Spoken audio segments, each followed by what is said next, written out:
আসসালামু আলাইকুম। পারভিন ব্লগস থেকে সবাইকে সুস্বাগতম। আপনারা কেমন আছেন? নিশ্চয়ই ভালো। আমিও ভালো আছি আল্লাহর রহমতে। আজকে আবার সকাল সকাল একটা নতুন ভিডিও নিয়ে চলে আসলাম। আজকে আপনাদের সামনে আমি যা যা রান্না করেছি তাই নিয়ে আজকের মেনু হলো ভাত, লুচি, তরকারি, কচুরছুরি দিয়ে ইলিশ মাছ, ওটা মাছ ভাজি, কালকে শুটকির তরকারি আছে অল্প, মিষ্টি কুমড়ো ভাজি আর করলা ভাজি কালকে একটু আছে, নিহারি রান্না করছিলাম অল্প আছে, ভেন্ডি দিয়ে মাছের তরকারি, তারপরে রুটি, আলু ভাজি, ডিম ভাজি করবো, পেঁয়াজ কাঁচামরিচ কেটে রেখেছি। এই হলো আজকের রান্নাবাড়া। সবাই ভালো থাকুন, সুস্থ থাকুন, নিরাপদে থাকুন, পারভিন ব্লগসের পাশেই থাকুন।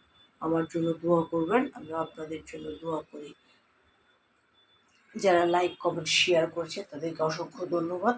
আর যারা লাইক কমেন্ট শেয়ার করে না তারা অবশ্যই আমাকে সাবস্ক্রাইব করে দিবেন, ফলো করবেন, লাইক কমেন্ট শেয়ার করে দিবেন, আমার পাশে থাকবেন, পারভেজের পাশে থাকবেন। আপনাদের উৎসাহে আমি এতটুকু পর্যন্ত যেতে পেরেছি।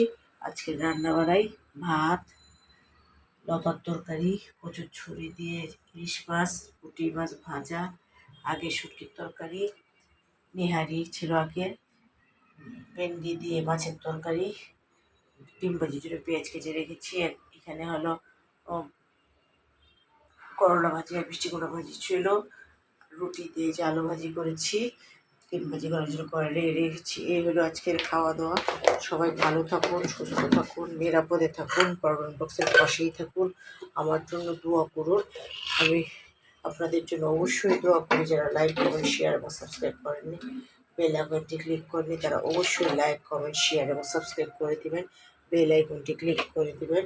অ্যান্ড অ্যান্ড সবাই আমাদের পাশে থাকবেন, আমাদের সাপোর্ট করবেন। আপনাদের উৎসাহ দিয়ে আমি কষ্ট করে ভিডিও করার চেষ্টা করি। আল্লাহ আল্লাহ আপনাদের ভালো করবেন। আমিও আপনাদের জন্য মনে প্রাণে দোয়া করি, আপনারাও আমার জন্য মনে প্রাণে দোয়া করবেন। এই খাওয়া দাওয়া। সবাই ভালো থাকুন, সুস্থ থাকুন, নিরাপদে থাকুন, পারভিন ব্লগসের পাশেই থাকুন, আমার জন্য দোয়া করুন। আমি আপনাদের জন্য আল্লাহ হাফেজ।